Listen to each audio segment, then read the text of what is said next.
Eh bien, moi, je dis, cette grande pyramide, comme énormément d'édifices sur la Terre, ce sont des constructions qui ne sont pas liées à la mentalité de l'homme actuel. Je ne dis pas c'est pas l'homme qui n'a pas fait ça, je dis c'est pas cette mentalité. Et moi, j'appelle ça des métamachines, parce qu'en réalité, cette grande pyramide, j'ai montré une face de sa qualité de métamachine, c'est sa qualité d'horloge temporelle, astronomique, littéralement. Mais il y en a beaucoup d'autres. J'ai évoqué ça plusieurs fois en disant, à l'est, le soleil se lève, il est froid, ou quasiment froid. Très peu de chaleur arrive, mais la pyramide, à sa base, est large, donc elle assimile de la chaleur. Et le soleil va s'élever, et plus il va s'élever, plus il va être chaud. Mais plus la pyramide va en s'étrécissant, donc il y a un gradient de chaleur très mesuré. Et ce gradient, il fait dilater le calcaire qui constitue pour l'essentiel cette grande pyramide. Et ce calcaire va faire pression sur la chambre haute qui, elle, est en granit. Et le granit, il est constitué de mica, de feldspath et de quartz. Or, le quartz, quand il est soumis à n'importe quelle pression ou torsion mécanique, il produit de la piézoélectricité. Pour moi, c'est ça, c'est l'une des fonctions. Et j'en ai découvert 8. Dans ce film, La révélation des pyramides, je n'ai pas vraiment insisté sur le caractère de machine. Simplement, j'ai montré qu'il y avait une fonction, celle d'horloge, horloge précessionnelle. Maintenant, du point de vue de la machine, la chose est beaucoup plus simple à expliquer que dans les ouvrages spécialisés. Ainsi, tous les jours, le Soleil fait augmenter de volume la masse de la grande pyramide à cause de la chaleur. Et ce, de manière très particulière, puisque le Soleil se lève à l'est, du côté donc de la face est, qui est large, là où, et au moment où le Soleil se lève, à l'horizon, et donc engrange une quantité de chaleur. Mais plus le Soleil s'élève et plus il est chaud, moins il y a de surface, puisque la pyramide s'élève en pointe. La conséquence, c'est qu'il y a une élévation extrêmement progressive de la chaleur et par conséquent de la dilatation qui est à son maximum au zénith et qui va redescendre après le passage au zénith. Et quel est l'intérêt de cette dilatation? C'est qu'elle occasionne d'abord un changement de dimension, ce qui fait que toutes les dimensions qui ont été prises sont fausses pour cette raison, à moins d'avoir noté l'heure et l'orientation par rapport au Soleil, d'une part, et d'autre part, cette dilatation engendre une pression, et la pression s'exerce sur la chambre haute qui, elle, est de granit. Deux choses à observer. D'une part, la masse volumique du calcaire, 2,5 tonnes à 2,6 tonnes par mètre cube, est la même que celle du granit, lui aussi, 2,5 tonnes à 2,6 tonnes de masse par mètre cube. Première curiosité, avoir choisi deux matériaux, un qui est plutôt très facile à dilater, mais qui n'a pas d'autre qualité, si je puis dire, et l'autre, au contraire, savoir le granit, qui a cette particularité, lorsqu'on le presse, lorsqu'on le tord, on l'écrase, il produit un courant électrique, ce qu'on appelle l'effet piézoélectrique. Par parenthèse, c'est sur cet effet notamment que le prix Nobel de physique avait été attribué au dénommé Albert Einstein. Donc cet effet piézoélectrique fait que tous les jours, un même gradient de pression occasionne la même sortie, si je puis dire, des murs de la chambre haute, d'une ondulation électrique remarquable à plusieurs points de vue, parce que les parois sont parfaitement verticales et horizontales, et la pression va se faire de manière géométrique, d'abord paroi est, ensuite le plafond, et ensuite paroi ouest. Donc cette rythmique en 3 étapes va être mise à profit par ceux qui savaient se servir de cette pyramide à l'époque où on s'en servait. Maintenant, on ne peut plus s'en servir parce que le revêtement a été effondré, notamment et en particulier par des séismes de très grande ampleur, dont un au XIIIe siècle qui avait littéralement rasé le Caire, et les Kérotes étaient venus s'approvisionner en grosses pierres immédiatement auprès de la pyramide, n'hésitant pas à en faire tomber d'ailleurs quand c'était possible. On voit d'ailleurs à l'est de la pyramide la fracture au sol qui se retrouve littéralement identique, mais en plus petit, dans la chambre haute. Même orientation, même importance, etc. Donc à quoi servait cette électricité, somme toute statique? Eh bien, à être organisée en sa structure.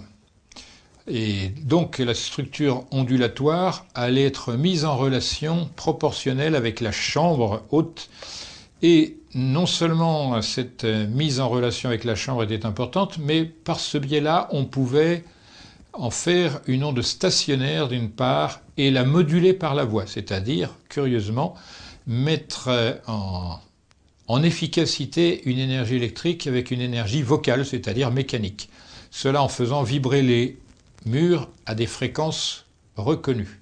La manière d'utiliser cette énergie, après, ressemble tellement à la réfraction d'un pinceau lumineux dans un dièdre de quartz, et la structure de la pyramide permet d'inférer cette chose avec tellement de force qu'il y a lieu de croire que la grande pyramide est aussi un outil de séparation des ondes, c'est-à-dire qui permet de, en quelque sorte, faire comme pour la lumière lorsqu'elle passe à travers un triangle de quartz.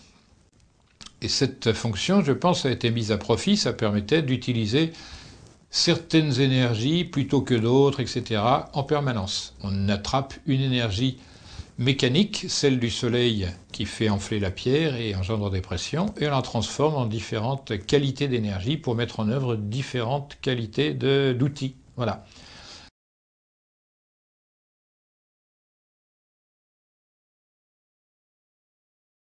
Oui, on a ça avec les trous, parce qu'on trouve des trous dans le granit. Et c'est des trous qui sont très curieux, pour en avoir parlé à pas mal de professionnels. C'est des trous qui sont coniques, c'est des trous qui ont une petite spirale à l'intérieur, et donc qui sont supposés avoir été faits par des tubes. Alors bon, bah là, les Égyptiens ont fabriqué des tubes de cuivre, et ils se seraient servis de poudre abrasive. Alors que les expériences qui ont été faites, ils prennent du corindon, qui est une poudre de corindon, une pierre très très dure, mais il n'y en a pas en Égypte. Donc il faut connaître le corindon, il faut le prendre, il faut le broyer, il faut savoir. Enfin bon, bref. Flinders Petrie voilà. en avait déjà parlé en 1880 et il dit: je ne vois pas d'autre moyen pour faire cela qu'utiliser le diamant. Mais il y a quelque chose qui gêne, il n'y a pas de diamant en Égypte. Donc pas de corindon, pas de diamant, mais bon, bref, on peut, avec du sable, on prend un tube de cuivre, et puis en tournant quelque chose dessus, on obtient avec le temps, un cône. Voilà. Un cône. C'est ce qu'on. Ben alors là, non. C'est oui. ce qu'on oui, ce qui on est vrai. n'obtient pas de cône. Non, non, on peut pas obtenir de cône. Mais bon, eux, quand ils font leur expérience, ils se gardent bien de dire que les trous sont coniques. Et ils font un carottage et ils obtiennent effectivement une carotte, ils la cassent et puis ils montrent et disent: bah voilà, on a résolu le mystère. Seulement, quand on regarde l'intérieur de ces trous faits dans le granit à notre époque, ils n'ont rien à voir avec les trous qui sont faits, qu'on trouve sur les sites égyptiens. Rien à voir du tout. Ils n'ont pas les spirales à l'intérieur, ils n'ont pas cette forme conique. Donc, du coup, c'est pas nécessairement la même méthode. Et au contraire, plus on l'analyse, la Flinders Petrie dont parle Jacques disait déjà que c'était un sillon spiralé qui s'enfonçait très lentement, et ça voulait dire un outil qui tournait très 6 lentement. tours pour creuser de 2,50 cm.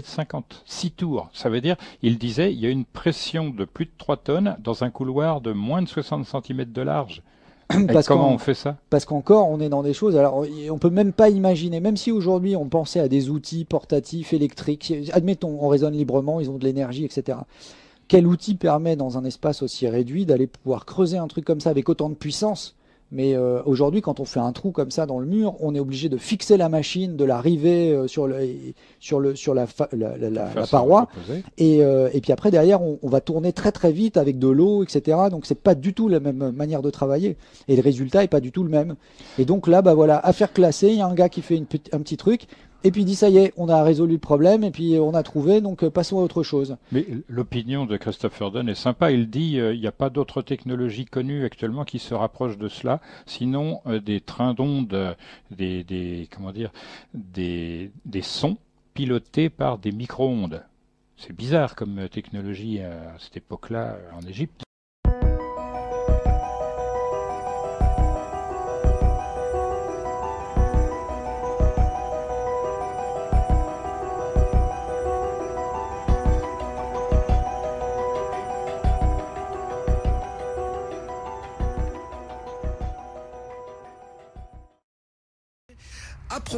À propos de Edward Leeds Kalnin et de son château de corail, et on se demande si ça a été fabriqué de la même façon. Alors là encore, on n'a pas abordé dans ce film les problèmes de la construction, qui sont des problèmes liés à ce que je viens d'expliquer, savoir il faut d'abord percevoir clairement la pensée des gens qui ont constitué en quelque sorte ce projet invraisemblable, puisque premier essai, première réussite parfaite. Les gens qui n'ont peur de rien, puisqu'ils reproduisent ça en Chine, mais en pierre et anglaise, enfin, au Mexique, en moellon, enfin bon, rien ne leur fait peur. Et donc, la manière dont Edward Leskoldin s'y est pris, c'est une des possibilités, et j'éclairerai là-dessus dans un opus qui sera consacré pour l'essentiel quelles sont les technologies mises en œuvre. Et simplement, je dirais que ceux qui cherchent bien dans ce domaine trouveront relativement aisément, pourvu qu'ils ne suivent que leur propre chemin. Je vois beaucoup de gens qui disent « Ah, Tesla, mais il ne faut pas regarder Tesla, il faut regarder comment sont faits ces projets, ceux qu'il a déposés comme brevets. » Rien que cela, regarder, les méditer, faire des rapprochements, rien que cela, ça suffirait.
encoches dans les pierres, comme s'il y avait eu des scies circulaires qui avaient fait des trucs super nets en fait dans la roche comme ça. Et aujourd'hui, enfin, il faut vraiment des trucs au laser ou des trucs hyper avec des matériaux incroyables pour arriver à faire des saignées comme ça dans la roche. Je vais juste dire un mot, c'est que je suis allé visiter des sociétés qui découpent du granit, dont une des plus grosses sociétés qui découpe le granit en France et qui travaille qui est en Bretagne, qui travaille avec des énormes scies qui sont avec des particules de diamant. C'est ça, il faut du diamant, des choses comme ça.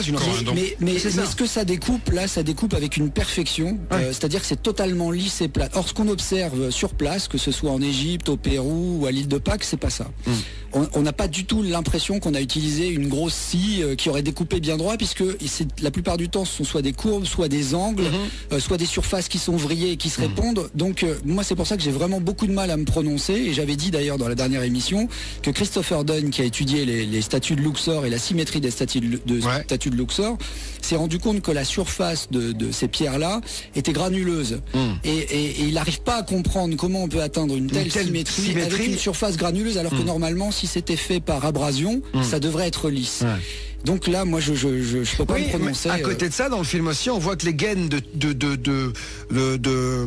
les gaines de travaux, c'est-à-dire où les gens passaient pour faire les trucs. Il y a comme si ça avait été en fait foré avec une machine. C'est-à-dire que je vois pas pourquoi. Enfin, moi je me pose la question. Je vois cette gaine et il y a des dents. Enfin, il y a des stries de parfait. On a la sensation que ça a été foré, quoi. Même pire, on a l'impression. Voilà, on a l'impression que c'est une impression. Hein, donc alors c'est simplement, moi je regarde et je donne ça. Je suis réalisateur. Voilà, je vois des choses. Je donne mon impression. On a l'impression que c'était un matériau tendre, alors que c'est du granit, et qu'on l'a découpé avec une énorme... C'est comme si on prend un morceau d'argile et avec une petite cuillère, et qu'on s'amuse à découper quelque chose. On a cette impression-là qui est... Alors, il y en a qui vont vouloir m'étriper. Je suis pas scientifique. Moi, je constate et je regarde. Et c'est vraiment... Il y a vraiment un paradoxe. Il y a vraiment un paradoxe là-dedans, dans ces découpes. Sur la chaussée de ce qui est dit de basalte, alors en fait, c'est pas du basalte, c'est de l'amphibolite. Ça a l'air de rien, mais c'est un détail que je donne, mais c'est pour montrer que quand les géologues viennent, ils identifient clairement les pierres. Cette chaussée, il y a une question qui est revenue plusieurs fois, c'est de dire mais comment vous pouvez être sûr que ça n'a pas été fait il y a 40 ans ou il y a 30 ans, c'est-à-dire qu'il y a des gens qui sont venus et qui ont essayé de démonter les pierres, de les découper, etc.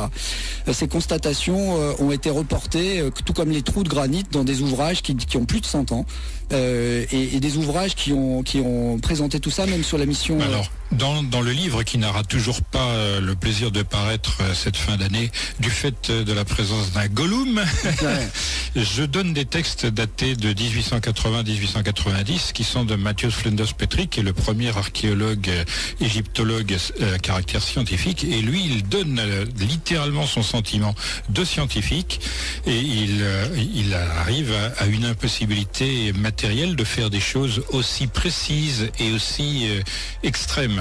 Il donne des exemples, il dit on a du silex, c'est-à-dire c'est une variété de verre, le silex, pour techniquement parlant, c'est extrêmement difficile à travailler, et il dit c'est taillé avec une finesse que l'on croirait voir la surface d'une pièce. Et le problème, c'est qu'entre les caractères, parce qu'il y a en plus des hiéroglyphes, après en parler, il y a des caractères, et l'espace entre les caractères est tellement fin qu'on se demande avec quel matériau on peut faire un truc pareil. Et il dit, il y a un seul matériau sur la Terre qui serait assez dur pour faire cela, c'est le diamant. Le problème, c'est qu'il n'y en a pas du tout en Égypte. Donc ça, il pose de vrais problèmes. En ce qui concerne surtout, il en fallait un paquet, j'imagine. Pas seulement, c'est qu'il montre que dans des couloirs qui ont 60 cm de large, une paroi granitique a été littéralement sculptée. Mais il dit, on voit des traces d'outils, et si on analyse, on voit que la pierre a été percée à raison de 1 pouce tous les 6 tours. Et que pour réaliser cela, il faut entre 3 tonnes et 3 tonnes 800 de pression dans un couloir de 60 cm de large. 1 pouce en centimètres. Voilà, c'est 2,54 cm. Donc on voit pas technologiquement. C'est pour ça d'ailleurs que Christopher Dunn, qui est un type extrêmement pointu du point de vue de la technologie, dont le métier absolu c'est la précision, il a évoqué des modalités de sculpture totalement délirantes. Il dit il faut avoir des scies pour faire les trous qu'on voit, il faut avoir des scies de 4 à 5 mètres de diamètre. C'est ça qui est fou. Et ben voilà, il faut avoir des marteaux à percussion et de cet ordre-là, ou à ultrasons.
Il y a une question, pourriez-vous apporter des précisions sur les méthodes de conception des bijoux, objets en or, etc.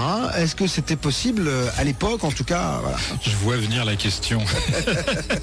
C'est-à-dire, en effet, on a découvert des objets métalliques qui étaient rendus littéralement éternels par la présence d'une couche d'or. Et la couche d'or est tellement fine qu'on ne peut supposer qu'une action électrochimique, c'est-à-dire un dépôt de tout cela, tranquille, etc., ce qui suppose des piles au minimum.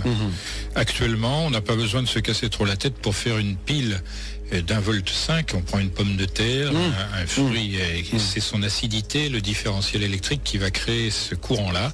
Et on peut, grâce à l'électrolyse, faire un dépôt, mais on va peut-être mettre 6 mois là où on le fait en 6 heures en laboratoire.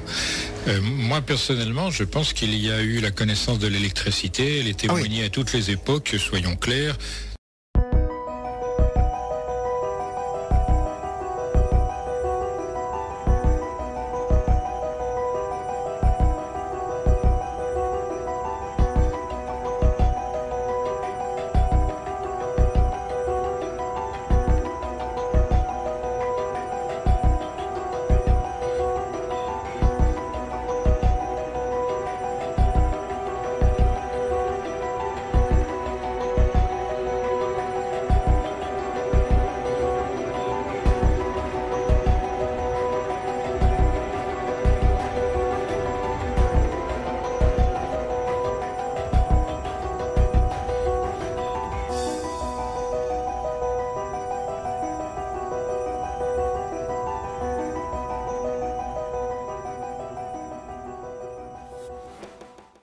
Avec le petit maillet, la petite boule, hein.